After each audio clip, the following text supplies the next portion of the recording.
Oke. Shalom. Selamat pagi semua saudara. Selamat pagi. Aduh, pagi ini ada sahabat-sahabat dekat kami yang datang berbakti bersama.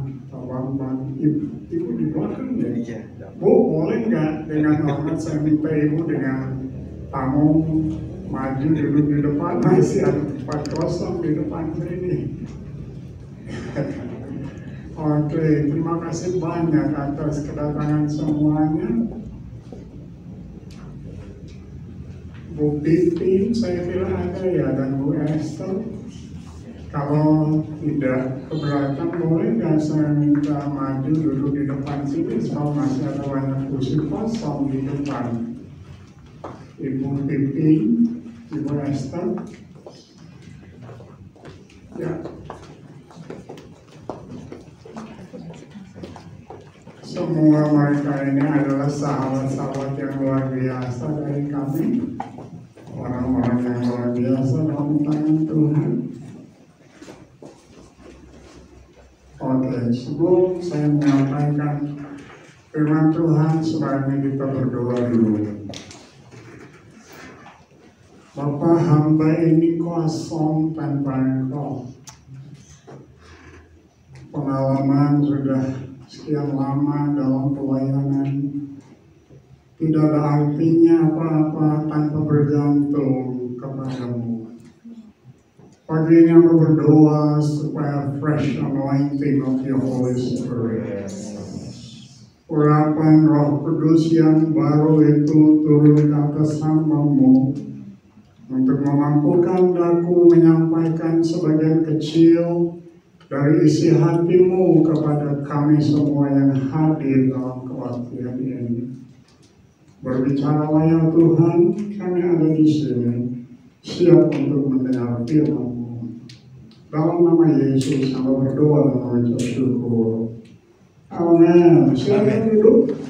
Dan terima kasih buat Bapak dan Ibu yang telah mendapat firman. Hari Minggu yang lalu saya ingin cerita sedikit. Pulang dari kebaktian, saya masuk ke kantor saya, main-main dengan komputer, lalu saya berpikir, sudah lama saya tidak pernah kunjungi Facebook. Nah, di situ saya ketemu sahabat baru, Pak Bambang. Juga ada di Facebook. Lalu saya baca-baca dan saya temukan tulisan dari putri sulung kami yang bernama Marisa. Saya tidak sadar bahwa hari itu adalah Father's Day, hari ayah. Lalu saya membaca tulisan daripada Marisa. Marisa berkata begini, Dad, I love you a lot. Ayah, aku sangat mencintaimu. Kemudian dia teruskan sambil berkata, I really appreciate you. Betapa saya menghargaimu. Dan seterusnya daripada terlalu panjang. Lalu kata-kata yang sangat menyentuh, dia berkata begini, I'm proud that I can call you my dad. Aku bangga bahwa aku dapat menyapamu ayahku. Hati saya ya tidak perlu diceritakan. Saya yakin sebagian besar dari antara kita tidak mendapatkan figur Bapa untuk dapat memanifestasikan ekspresi penghargaan terhadap seorang Bapa. yang berdiri di depan kalian adalah seorang manusia yang dari kecil tidak pernah mendapatkan figur ayah. Dan di dalam hati ini ada kebencian yang terlalu amat besar untuk bunuh ayah kandung sendiri. Tapi puji Tuhan, Tuhan saya baik. Saya ingin berkata begini, kasih Tuhan. Mungkin semua kita tidak dapat mendapatkan figur ayah dari kita kecil. Tapi kalau saudara betul-betul telah lahir baru, kalau saudara betul-betul telah menjadi orang Kristen, kita semua punya seorang ayah. Amin. Untuk itu hari ini, kok sudah tampil ya?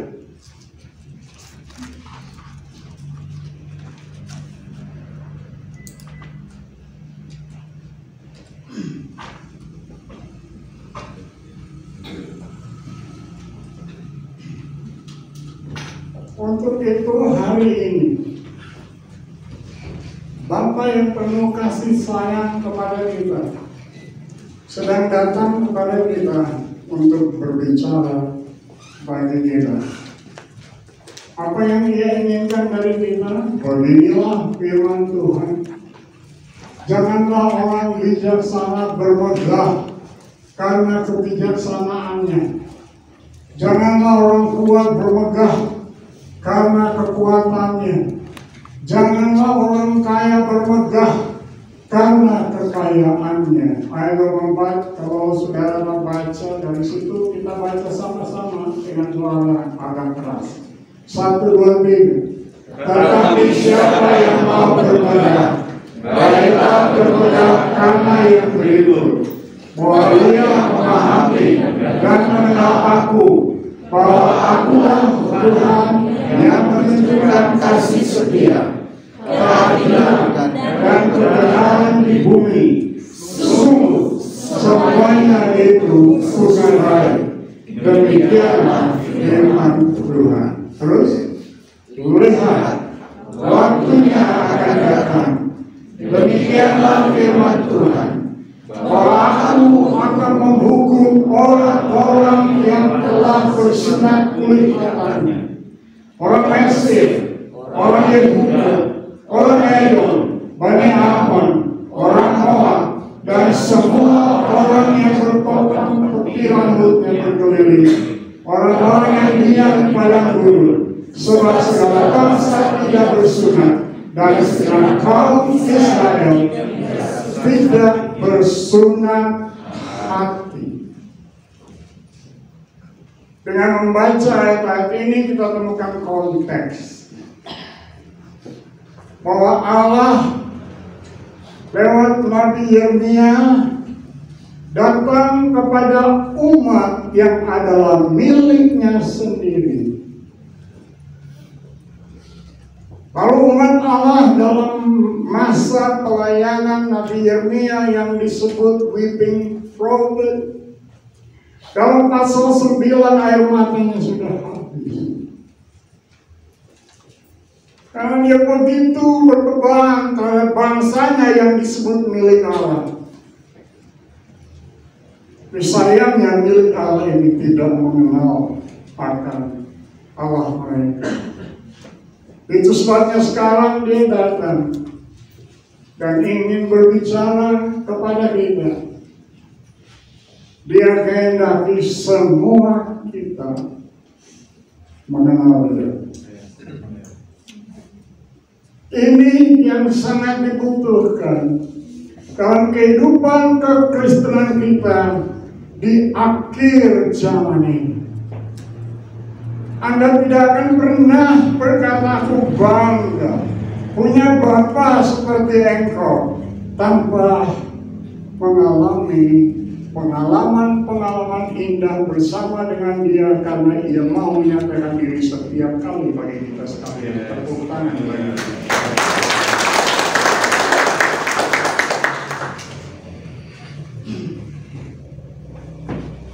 Pertanyaan saya, tingkat 4, Apakah kalian mengenal Allah sebagai Bapamu?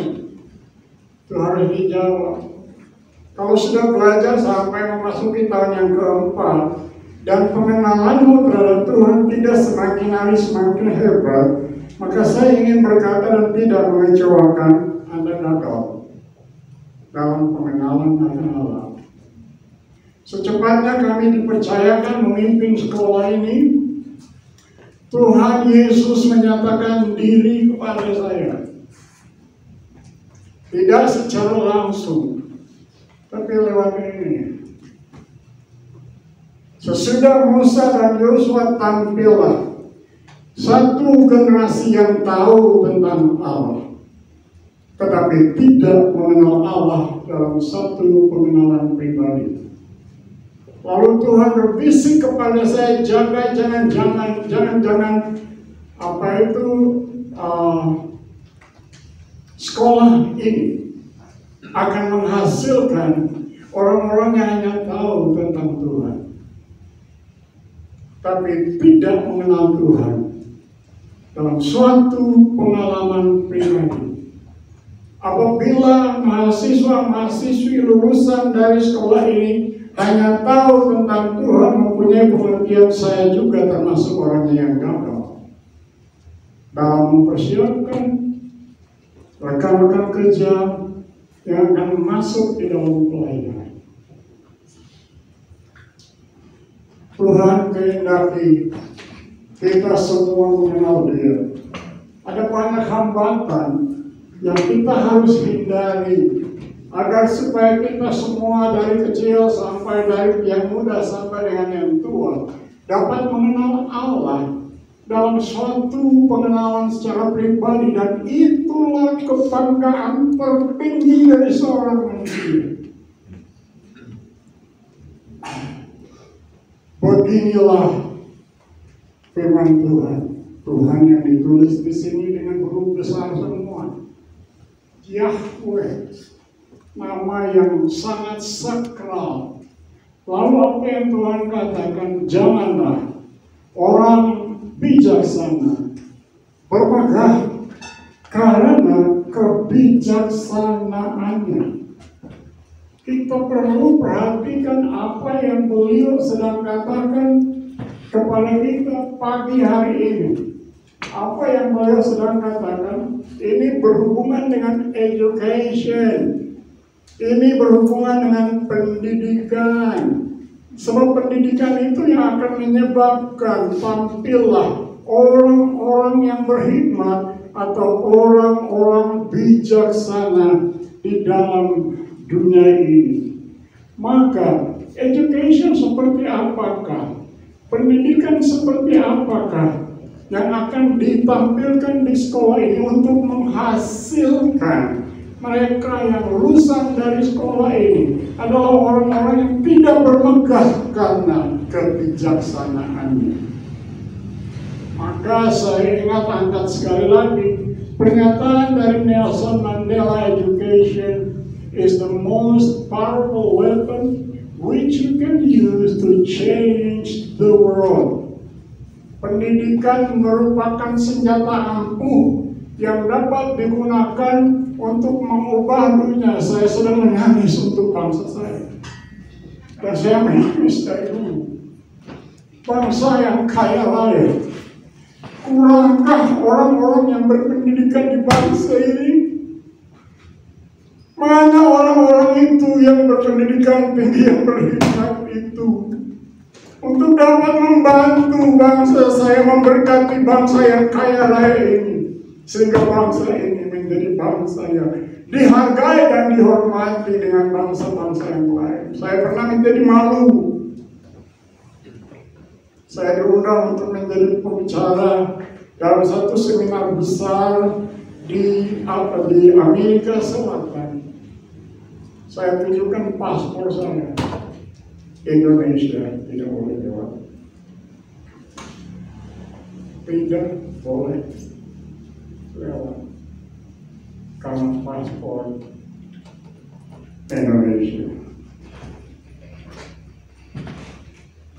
Inilah yang cocok educating the mind without educating the heart is no education at all. Jadi apa yang Tuhan kehendaki dari lembaga pendidikan yang ada di tempat ini adalah education toward the whole man, yaitu tertuju kepada yang pertama sekali harus dimulai dengan spirit, supaya anak-anak didik yang dididik baik itu di SD3 atau juga di institut, mereka dapat memiliki suatu hubungan yang intim dengan Tuhan Allah di surga yang mereka kenal. Karena promosi tidak datang dari timur dan barat, tapi promosi itu datang dari Allah. Katakan amin. Anda boleh punya IP terbaik di sekolah ini, tapi kalau Anda tidak terbangun secara seutuhnya, kelihatannya Anda tidak akan terlalu laku di dunia kerja.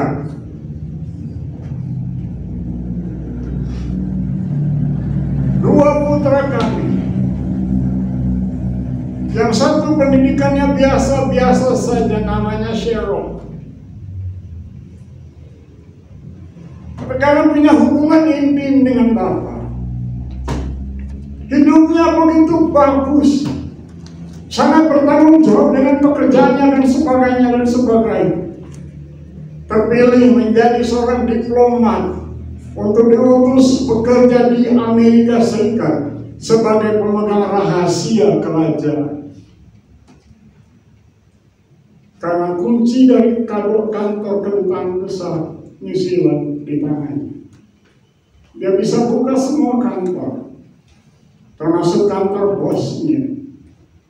Lalu dia berkata, kalau mami papi datang ke kantor saya tidak bisa masuk situ. Hanya ada 5 orang saja yang bisa masuk kantor situ, karena memang di dalamnya ini adalah semua rahasia dari negara. Anak yang dipercayakan oleh bangsa untuk menjaga rahasia daripada negara. Satu yang lain masih muda, bekerja dalam satu perusahaan raksasa dunia. Usia belum sampai 30 tahun sudah ditetapkan menjadi bos dalam perusahaan itu dan memecat karyawan yang gajinya paling tinggi karena tidak bertanggung jawab dengan pekerjaan.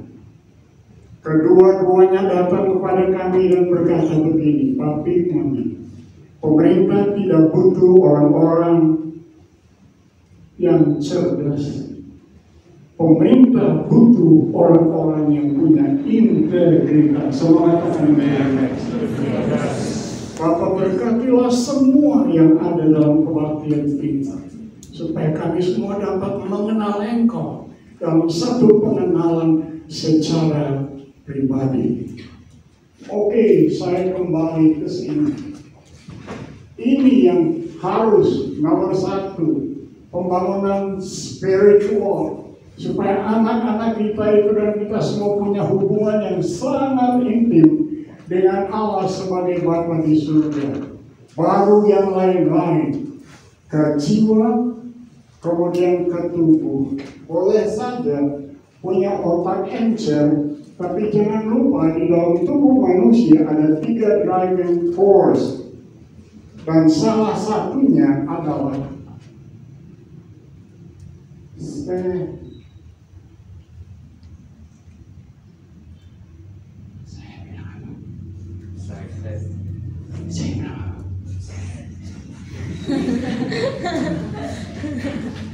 dan salah satunya adalah seks. Saya dan istri baru saja dikecewakan dengan kekecewaan yang cukup berat. Kenapa? Kami menyekolahkan seorang anak desa. Ternyata waktu dia mengikuti pendidikan, waduh, nilai-nilainya tinggi semua. Sehingga dia mendapat kepercayaan diutus ke luar negeri mewakili sekolahnya.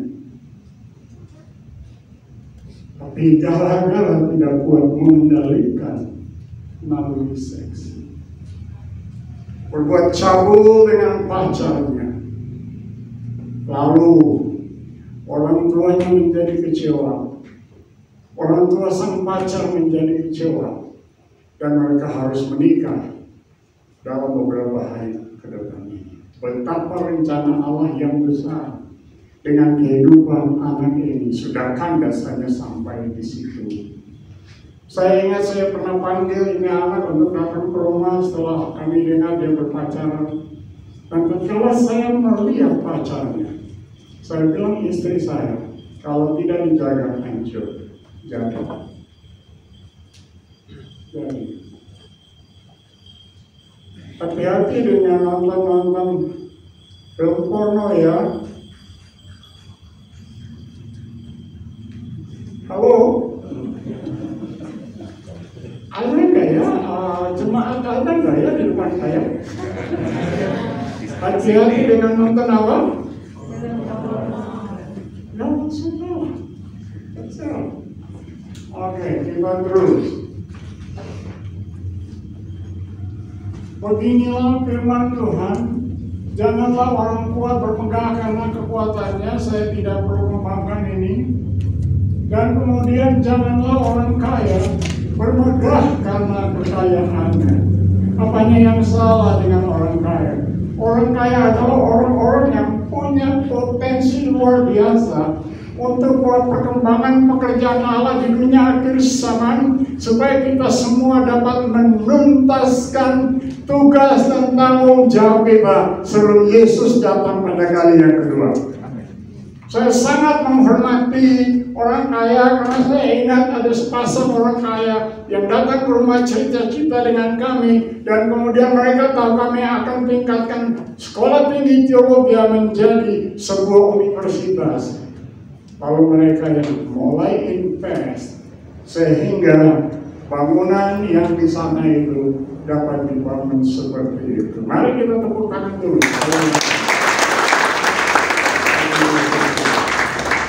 Nah, sekarang kenapa Allah sebagai Bapa yang baik datang dan menegur kita agar supaya kita menghindar dari ketiga hal ini? Maka saya akan minta Al-Sur atau siapa itu yang tadi saya sudah minta berdiri dan baca ayat itu dengan suara yang keras.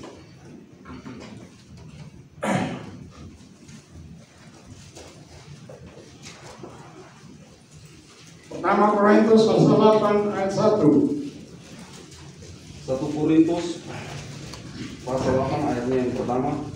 Tentang daging persembahan berhala kita tahu. Kita semua mempunyai pengetahuan. Pengetahuan yang demikian membuat orang menjadi sombong, tetapi kasih membangun. Pengetahuan menjadikan orang menjadi rendah hati, betul? Ini yang menyebabkan Tuhan sedang berbicara kepada semua kita. Pengetahuan apa di situ? Ya pengetahuan teolog. Tapi sama juga dengan pengetahuan di dunia sekuler. Kalau tidak dijaga, maka hal ini menyebabkan orang-orang yang sudah percaya pun menjadi angkuh. Sekarang saya minta lagi baca ayat-ayat yang saya sudah tunjuk kepada Anda. Saya mau berkata seperti ini, mahasiswa, jangan pernah berpikir bahwa karena nilai-nilaimu luar biasa, maka Allah akan pakai saudara dengan cara yang sangat luar biasa. Tunggu dulu, tolong dibaca. Silakan. Yuk. Pertama Korintus pasal 1 ayat 26 sampai 38. 1 Korintus pasal 1 ayat 26 sampai ayat 31. Ingat saja, saudara-saudara, bagaimana keadaanmu ketika kamu dipanggil menurut ukuran manusia. Tidak banyak orang yang bijak, tidak banyak orang yang berpengaruh, tidak banyak orang yang terpandang. Tetapi apa yang bodoh bagi dunia dipilih Allah untuk memalukan orang-orang yang berhikmat. Memalukan, ya terus. Dan apa yang lemah bagi dunia dipilih Allah untuk memalukan apa yang kuat. Ya. Dan apa yang tidak terpandang dan yang hina bagi dunia dipilih Allah bahkan apa yang tidak berarti, dipilih Allah untuk meniadakan apa yang berarti, supaya jangan ada seorang manusia pun yang memegahkan diri di hadapan Allah, tetapi oleh Dia kamu berada dalam Kristus Yesus, yang oleh telah menjadi hikmat bagi kita. Ia membenarkan dan menguduskan dan menebus kita. Karena itu seperti ada yang tertulis, barang siapa yang bermegah, Siapa yang mau bermegah, hendaklah ia bermegah di dalam Tuhan. hendaklah ia bermegah di dalam Tuhan. Haleluya. Sekarang kita terus. Bapak Ibu, ketiga hal tadi yang saya tunjukkan, saya bahas sedikit mengenai education. Tapi ketiga hal tadi itu kalau kita tidak jaga, maka ini sumber kecongkakan, sumber kesombongan yang dapat menguasai kehidupan umat yang ditebus dengan darah Yesus. Maka kita berkata kecongkakan mendahului kehancuran dan tinggi hati mendahului kejatuhan. Tidak ada seorang di sini yang ingin melihat hancur di hari esok. Saya pasti kita semua ingin melihat keberhasilan yang jauh lebih dahsyat di hari esok. Betul kan? Oke, ayat satu lagi. Allah menentang. Semua baca dengan suara keras. Allah menentang orang yang coba, tetapi mengasihi orang yang berkenan. Oke, kendala ini kita singkirkan. Lalu kita masuk kepada yang kedua, bermegahlah. Sebab Anda mengenal Allah dalam suatu pengenalan secara pribadi. Untuk mengenal Allah sebagai satu pengenalan secara pribadi, maka yang pertama sekali kita harus lahir baru menjadi anak terlebih dahulu. Masuk ke gereja oke, beragama oke, tapi tidak ada jaminan. Masuk keluar gereja oke, tapi kenyataan membuktikan ada banyak sekali orang Kristen yang masuk keluar gereja mengatakan dirinya mengenal Allah, tapi dalam kenyataan mereka tidak mengenal. Tidak seorang pun yang pernah melihat Allah tetapi anak tunggal Allah yang ada di pangkuan Bapa, Dialah yang menyatakannya. Dan setelah kita lahir baru, maka kamu adalah anak. Allah telah menyuruh roh anaknya ke dalam hati kita yang berseru, Ya Aba, Ya Bapa. Jadi kamu bukan lagi hamba, melainkan anak. Jikalau kamu anak, maka kamu juga adalah ahli waris oleh Allah. Betapa luar biasanya setelah kita menjadi anak Allah, mulai dari hari kita lahir baru, kita dapat menyapa Allah sebagai Bapa. Artinya kita dapat mengadakan hubungan yang intim dengan Allah sambil berkata, Ya Aba, Ya Bapa. Lalu Bapa melihat kita adalah anak-anaknya. Yang kedua, Allah menyatakan diri lewat firman-Nya. Itu sebabnya ada Bapak mengatakan seperti itu. But let him who boast in this, that he understands. Saya pakai dalam bahasa Inggris, bahasa Indonesia memahami. He understands, yang mengerti, and knows me. Ini cara yang kedua. Sesudah terima Yesus, maka kita maju ke cara yang kedua, yaitu Allah menyatakan dirinya kepada kita lewat firman-Nya. Dan firman itu atau Alkitab itu yang ada dalam tangan kita merupakan textbook kita. Saya angkat pernyataan dari seorang teolog, yaitu Arti Kendall, yang menulis ada beberapa buku yang paling bagus. Every Christian is called to be a theologian. Saya minta semua baca pernyataan ini. 1, 2, 3. Every Christian is called to be a theologian. Semua orang Kristen dipanggil untuk menjadi theologian. Kemudian dia sambung berkata, Anda tidak perlu mendapatkan gelar dari sebuah sekolah teologi dengan tujuan supaya Anda menjadi seorang teologian atau seorang yang mengenal, saya pakai istilah itu, sebab tahu kemudian kita mengenal. Kemudian yang kedua dia berkata, you don't have to be a minister. Tidak perlu menjadi seorang pembawa sidang baru menjadi orang yang tahu kemudian mengenal Tuhan. Anda tidak perlu terlibat dalam pelayanan full time baru Anda itu menjadi seorang yang tahu kemudian mengenal Tuhan. Tidak perlu. Kita semua dapat mengenal Tuhan karena Tuhan menyatakan diri lewat firman-Nya. Oke. Nah, saya mau kasih proof dengan tujuan supaya terhitung dari hari ini dan seterusnya semua mahasiswa yang belajar tidak dengan tujuan untuk sukses nanti lalu S1, S2, S3, tapi belajar dengan tujuan apa? Mengenal siapa? Allah yang Anda pelajari. Itu tujuan kita. Kejadian 1 kita belajar mengenai Elohim, Allah pencipta. Bagaimana Ia menciptakan langit dan bumi beserta dengan segala isinya. Hanya karena Ia firman. Hei, Allah seperti ini yang kita sembah. Anda perlu kenal Allah ini.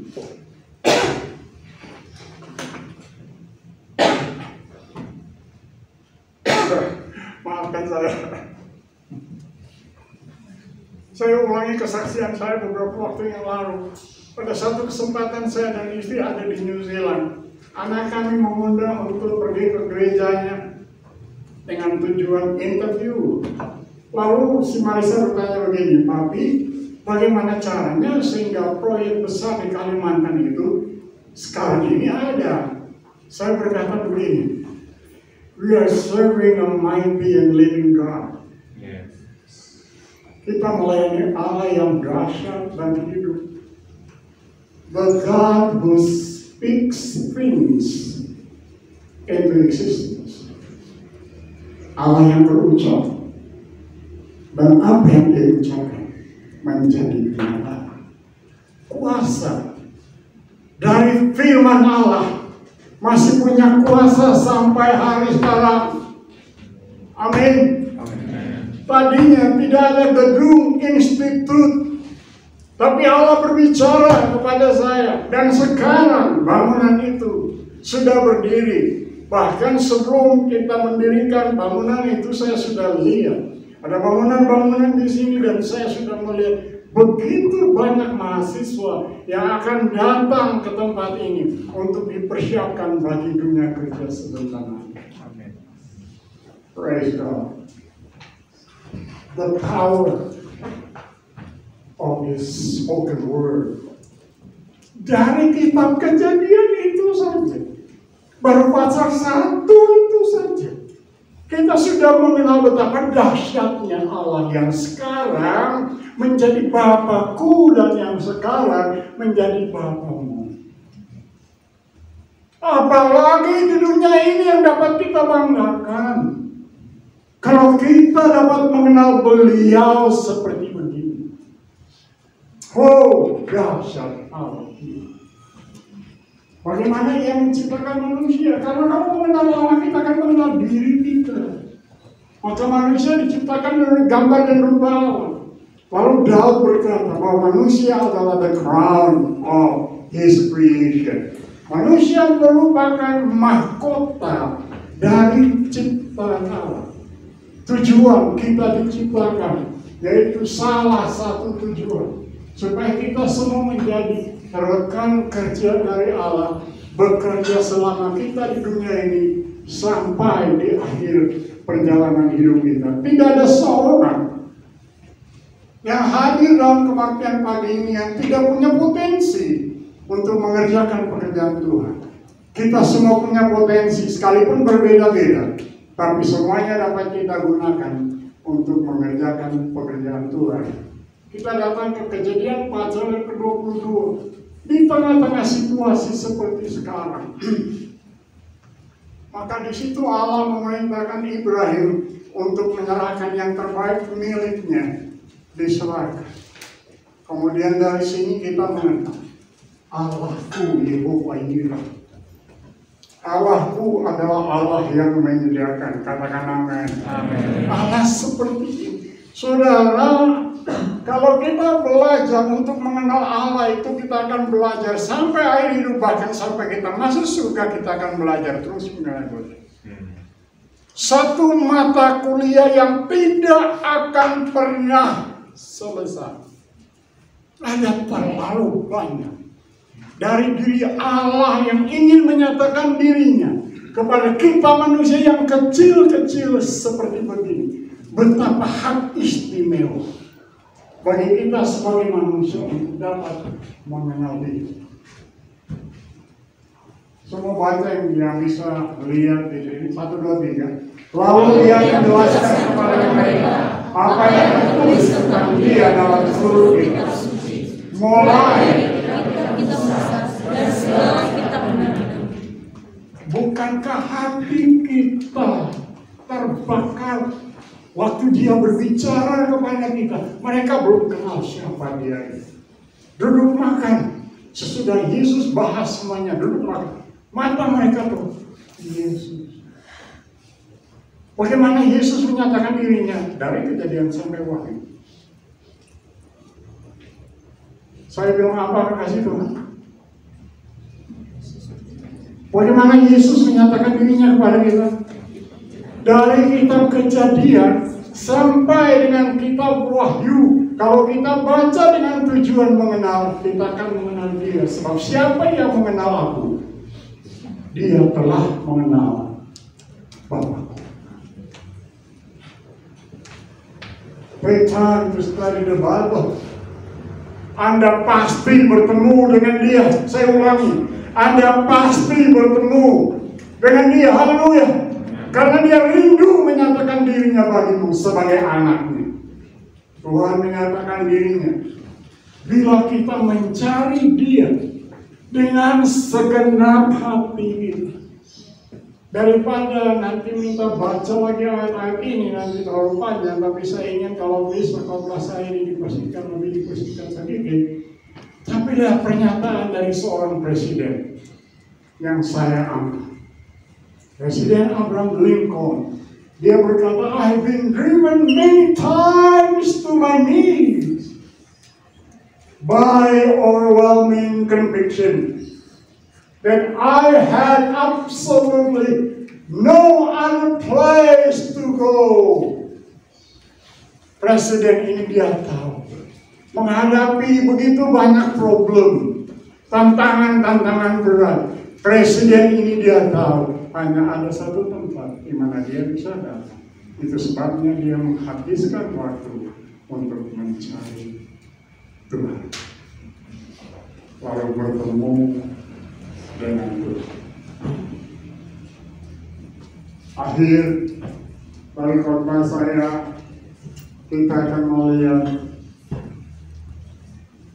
berkat-berkat yang terjadi bagi mereka yang sungguh-sungguh mengenal Allah.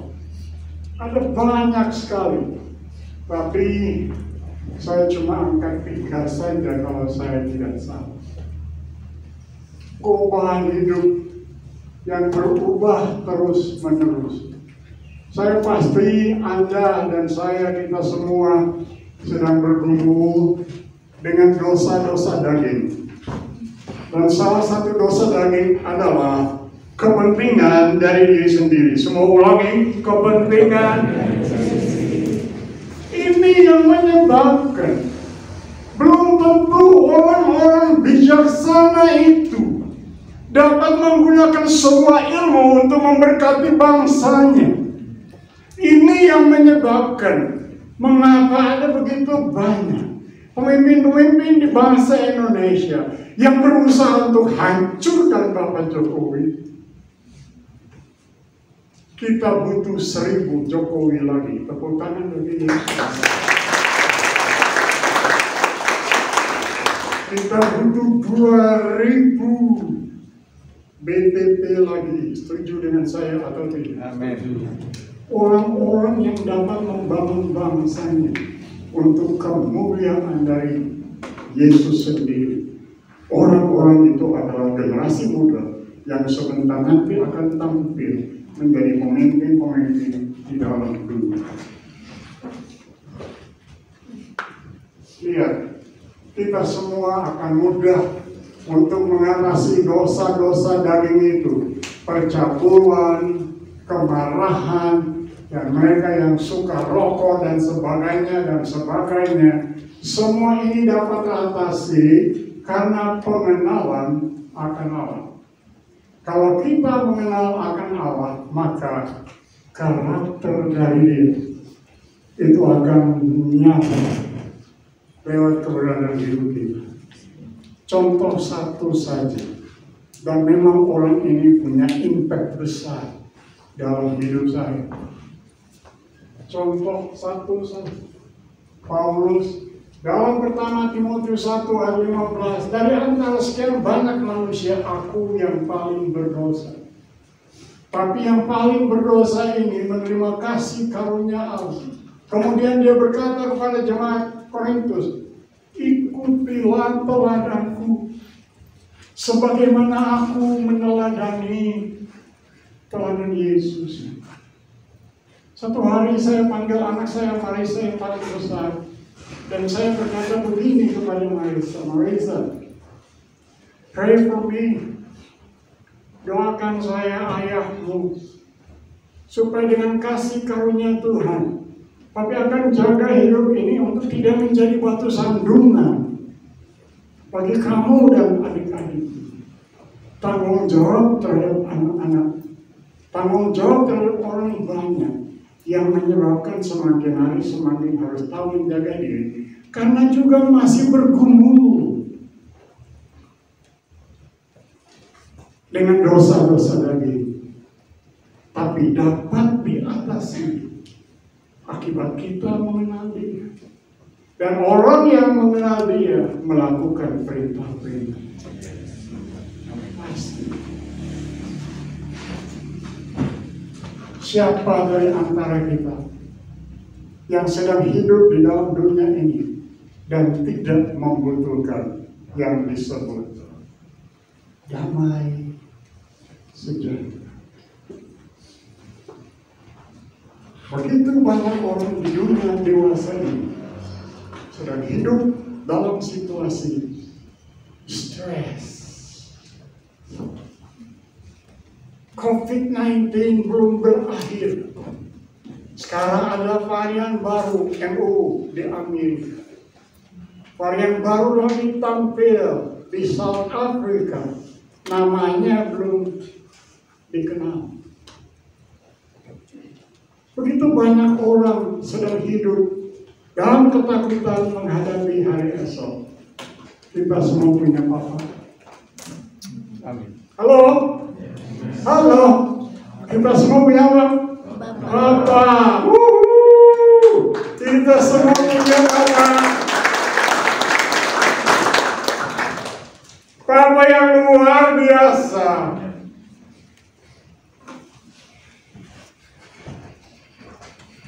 Kasih karunia dan damai sejahtera melimpahi kamu. Baca terus 1, 2, 3 oleh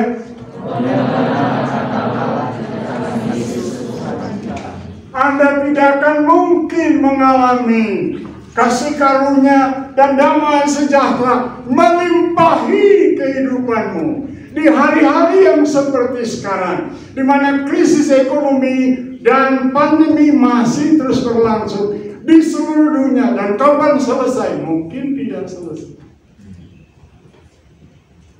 Mungkin tidak selesai. Kenapa? Yesus sendiri berkata bahwa semua ini pasti terjadi, tapi ini baru permulaan penderitaan. Matius pasal 24 ayat yang ke-7 dan seterusnya. Namun untuk orang percaya, kalau kita betul mengenal Dia, masih akan ada senyum, masih akan ada sukacita. Setan tidak dapat mencuri sukacita dari hati itu. Saya sakit, vonis COVID. Oh, saya nyaman. dia pun menderita 10 hari di rumah sakit. Tapi saya cuma tahu begini, pelajaran apa lagi yang saya harus pelajari dari tempat ini? Itu saja yang saya tahu. Damai sejahtera saya tidak bisa dicuri. Kenapa? I know my father. Amin. Pada waktu saya divonis COVID, istri saya kok diam-diam aja. Haleluya. Tenang sekali.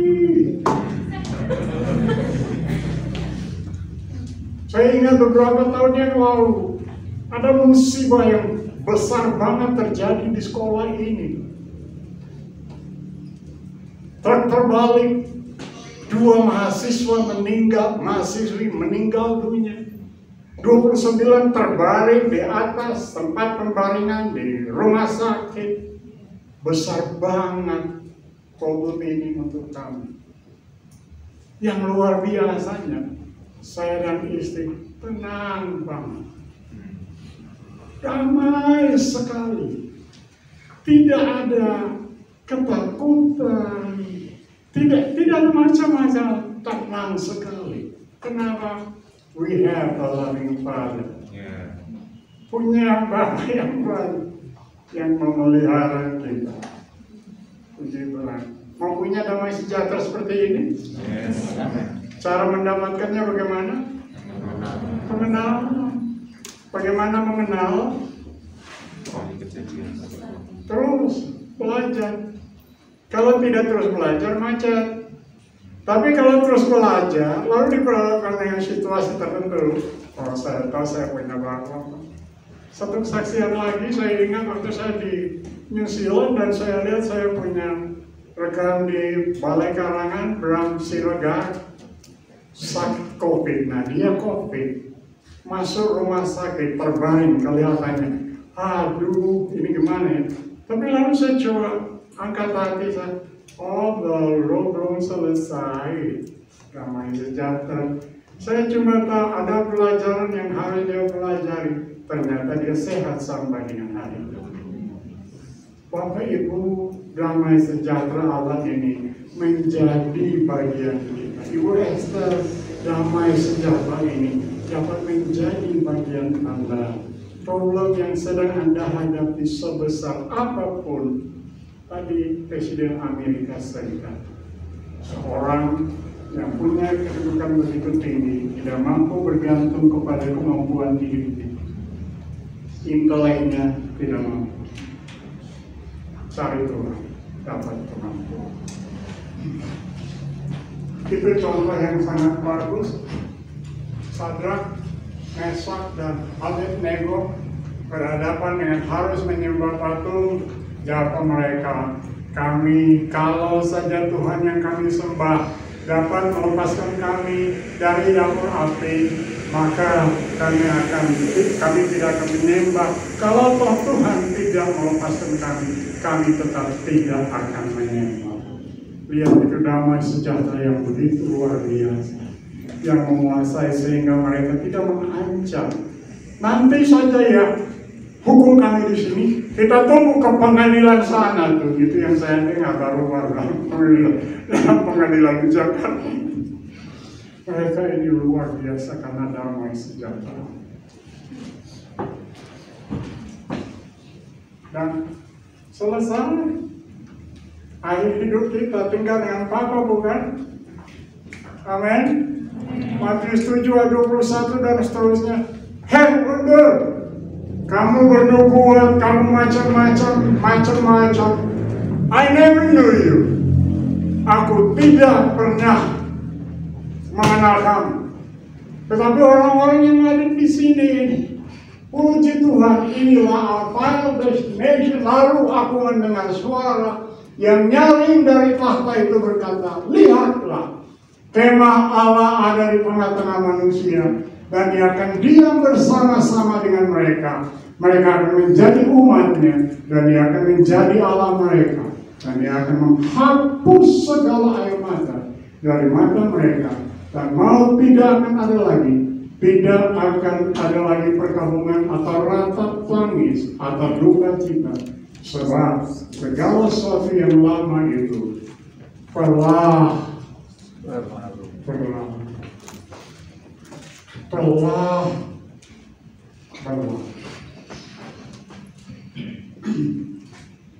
puji Tuhan.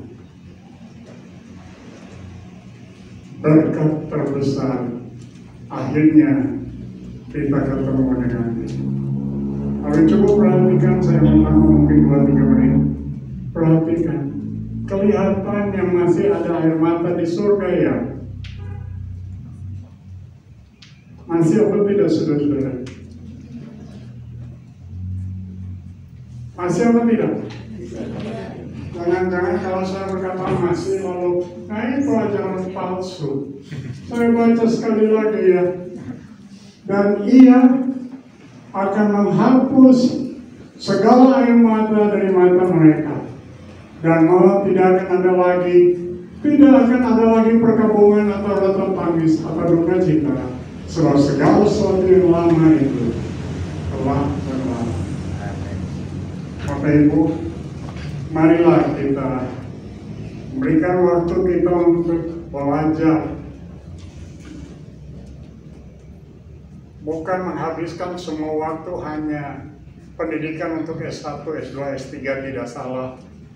Tapi kalau waktu dengan Tuhan tergeser, itulah yang salah. Sehingga kita tidak mungkin mengenal Dia dalam satu pengenalan secara pribadi.